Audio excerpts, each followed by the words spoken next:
I'm starting to think my best friend's boyfriend is using his clumsiness as an excuse to hurt her, and I don't know how to tell her. I'm a 26-year-old woman, and one of my closest friends, Kay, also 26, has been dating a guy named Andrew, 25, for almost a year now. Up until a few months ago, I genuinely loved seeing them together. Andrew fit into our friend group so effortlessly. He's been easy to talk to and is someone who I thought could be the perfect match to Kay. In the beginning, Andrew has always been known for being clumsy, occasionally spilling things on himself, tripping and sometimes just being an overall goof. We joked he was the poster child of a himbo. It started with a simple mistake, Andrew spilling wine on Kay's outfit. He seemed so apologetic and genuinely sorry. Then a couple days later at a potluck, Andrew bumps into Kay while she was bringing out a salad bowl, causing it to fall on her foot and giving her a pretty nasty bruise. Again he was apologetic, but this time just rubbed me the wrong way. It seemed awkward the way he had bumped into her. Then there were just more of these accidents, like ripping a dress when he was falling trying to catch his balance, dropping a bowl of chocolate ice cream on her shoes, and spilling an ashtray that landed all over her hair. All of this is just giving me a weird feeling, like why does it feel like his clumsiness is getting worse? Recently we were having a movie night, Kay was sitting on the floor and I had gotten up from the couch to get some more popcorn when I see Andrew walking over with hot tea. I'm thinking no way I'm going to have her get piping hot tea spilled on her by accident. So I get up and say, "Oh, thanks for grabbing this, do you mind grabbing me popcorn since you're closest?" He kind of gets a defensive tone with me saying, "Yeah, but let me give this to Kay first." I said, "No, it's not a problem, I'll give it to her." As sweet as possible, and took the mug out of his hands and gave it to Kay. Then he seemed kind of distant the whole rest of the evening. I talked with one of my friends in our group just about the tea drama, and she said that Andrew might have been pissed off, feeling like I was babying him. I think that if he's been prone to hurting his girlfriend, wouldn't he want to avoid situations that could get her seriously hurt? Wouldn't you want a friend to help you? Am I just overthinking this? I want to talk to Kay about my concerns soon because I'm really scared for her. I just want to be wise in how I speak to her because I don't want her to take anything I say the wrong way. Any advice would be so helpful. Edit. Okay, after a lot of comments I reached out to Kay. We're meeting up one-on-one and I'll talk with her then. I'm still figuring out exactly what I want to say, but you have all been so helpful and I will keep you posted on how everything goes. Update. The next day. Hi all. This evening I got a text from Andrew. It seems my friend, who I'll be referring to as Sarah, had told him about the tea situation. He texted, "Hey, just wanted to reach out and let you know that I wasn't pissed with you." I played it cool and just replied, "Hey, no problem man, just wanted to make sure all was good with you." He messaged me back that lol. Yeah, why wouldn't I be? I left it alone after that. I reached out to Sarah and asked how the story was relayed to him, and she explained that it sort of came up in conversation. She had told him that I hadn't meant to baby him and hoped I didn't make him pissed by taking away the teacup. Sarah is a fixer and I think she just wanted any conflict between us to be resolved. While I know she was coming from a good place, I am a bit frustrated to have my words twisted into what she believes happened. I messaged Kay and we are still hanging out either early Monday or Tuesday. She seemed to be fine with me.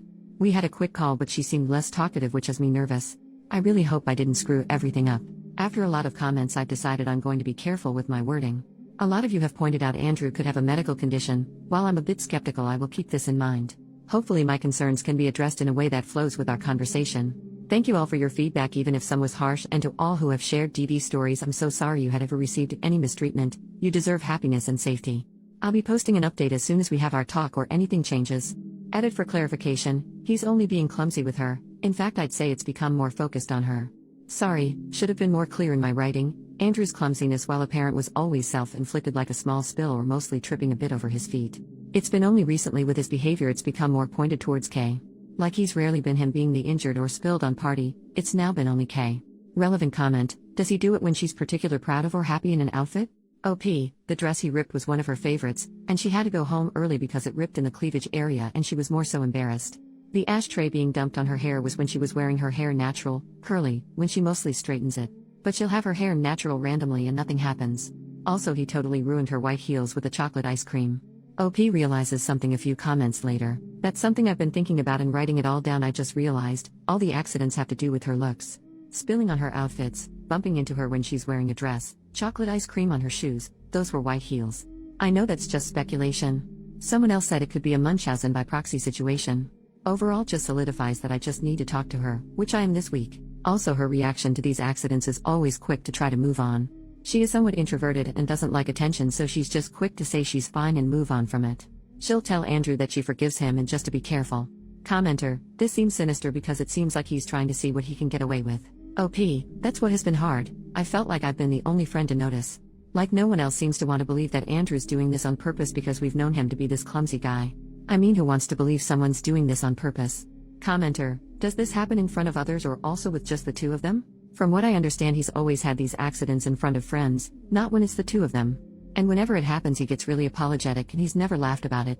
But it just feels so weird, like he's being so over the top, like he once said, "I would hate myself if I seriously hurt you." I don't know, that just came off so odd to me for his usual character, who is typically a silly guy. Update: 3 days later. Hi all, sorry for the delay, a lot has gone on. So I talked to Kay this morning. I started off the conversation normal, when Kay says, "Hey, why were you concerned about Andrew bringing me tea?" I just say I had noticed he'd been more clumsy lately and I wanted to avoid either of you of getting hurt. She was quiet for a bit, then asks me, "Do you think it's odd how he's been acting?" Considering all your advice, I respond with, "I care about you and want you to be safe. I don't want to hurt you or Andrew, but I feel like most of the accidents have come at your expense. I don't want it to get to a point where you have a worse injury." This is when Kay burst out crying like I have never seen. After composing herself enough to talk, she says she's been so suspicious of how these accidents have been centered around her and how validating it was to have someone feel the same way. It's been causing her a lot of anxiety, and she felt so relieved when I took the teacup away from him. She has tried to suggest to Andrew that he should go to a doctor, but he just says he's perfectly fine.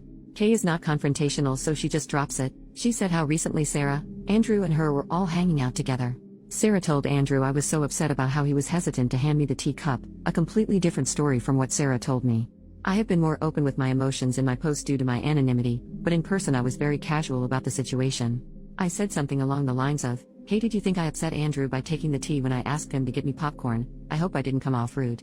Then Kay told me something really disturbing, how during this conversation Andrew and Sarah started joking about Kay being a battered wife. How ridiculous the idea would be if Andrew was really abusing her, and some really dark jokes.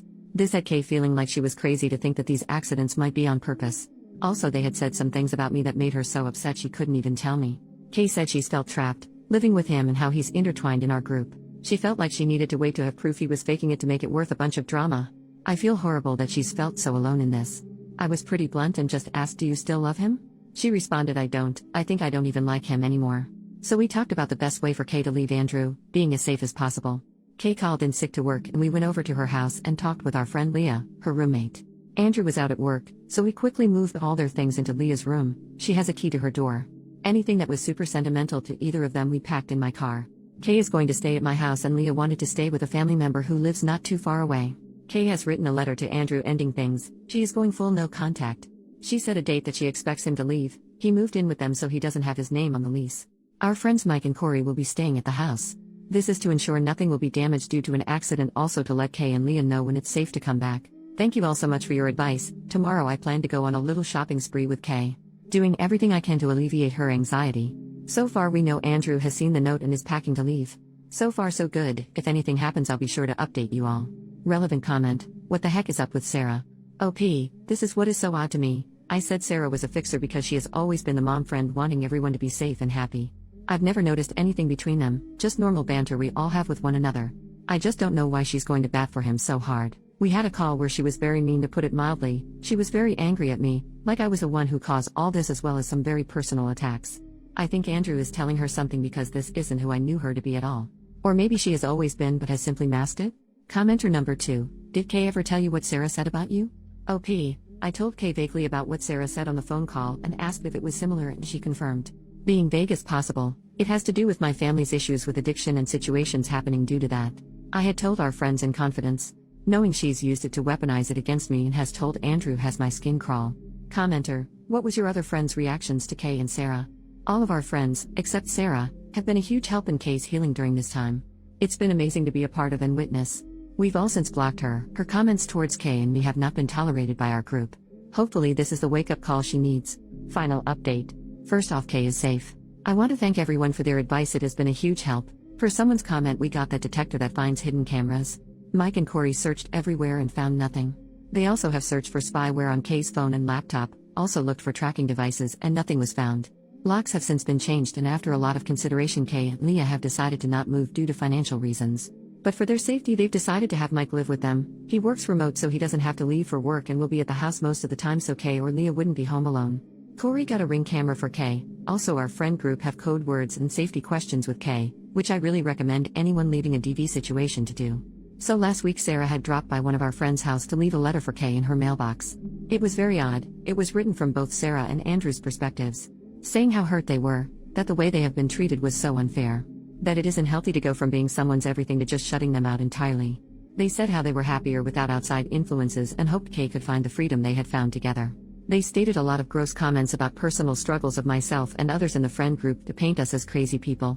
They ended it with how they just wanted to move on, that this was their goodbye and that they would welcome her back if she ever wanted to reach out to them but would respect her wishes to go no contact. We all don't know if this is their way of saying they're together or what. It's incredibly odd.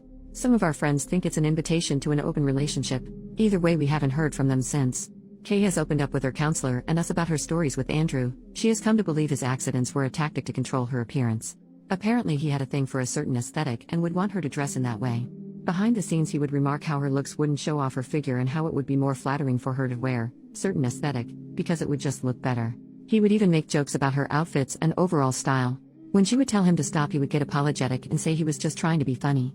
There are other factors as well, but those risked Kay's anonymity, but all revolved around her appearance. Kay is amazing. She has been so strong throughout this process. She said it feels like a heavy burden has been lifted. She is truly special and she deserves true peace and happiness. Our friend group has really gone above and beyond to support Kay, which is the least we can do. Thank you all for pushing me to say something. It validated what Kay and a lot of our friends were feeling. I will let you know if anything changes, but hopefully Sarah and Andrew will leave Kay alone.